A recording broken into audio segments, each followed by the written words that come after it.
when you are from an abusive home, when you are from a dysfunctional home, when you are from a negative home, one of the problem is low self-worth, low self-esteem. And one of the symptoms of low self-esteem is procrastination. So are you the kind of person who procrastinate a lot? You procrastinate on your health, going to the gym.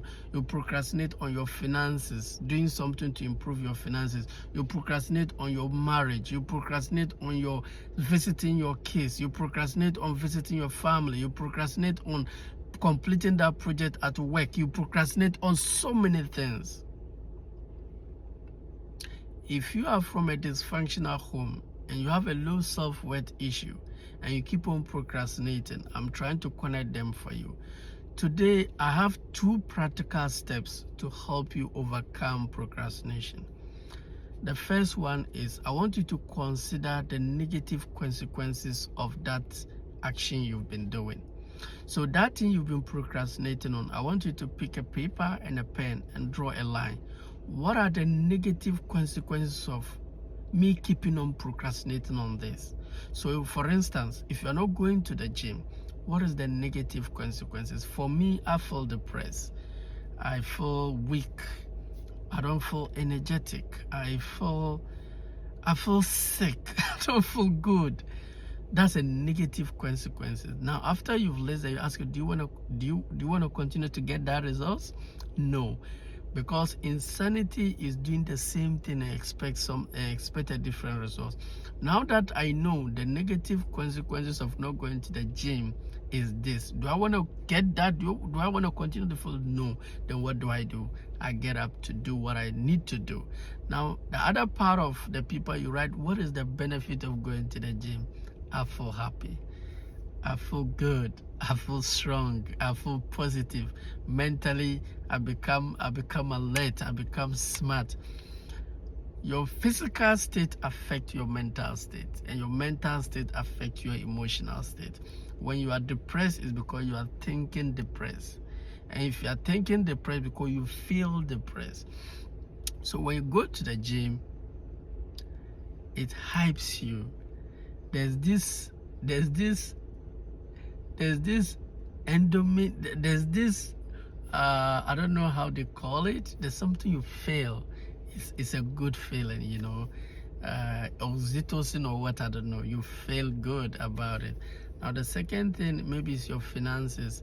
Ask yourself, what's the consequences of keeping on not saving or not investing? What's the negative consequences? You are always broke. You are living hand to mouth. You are living paycheck to paycheck. You are calling people begging for financial help. Then you ask yourself, do I want to continue to have that? Obviously no. Then get up and do the work. Now, if you do the work, what's the benefit of saving and investing? You feel good. You feel independent. You feel like you are in control of your life. You are able to bless people that need your help. You feel important. You feel useful. You feel part of a community. So once you know the negative consequences of what you keep on putting off, what you keep on procrastinating on, and then you know the benefit of doing it, it will encourage you to do it.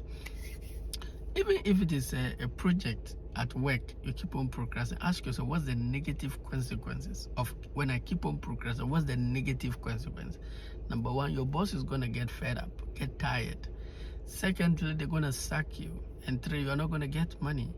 And in this economy, if you are not paid, if you don't have a work, you don't get salary, life is going to be hard. Even people with salary are suffering. Now you don't have a salary. So how are you going to afford things? It's going to be really, really hard on you. So I don't know, whatever it is you keep on procrastinating on, whether it's a family member you have to call, whether it's gym you have to go, whether it's, I don't really know what exactly you want to do.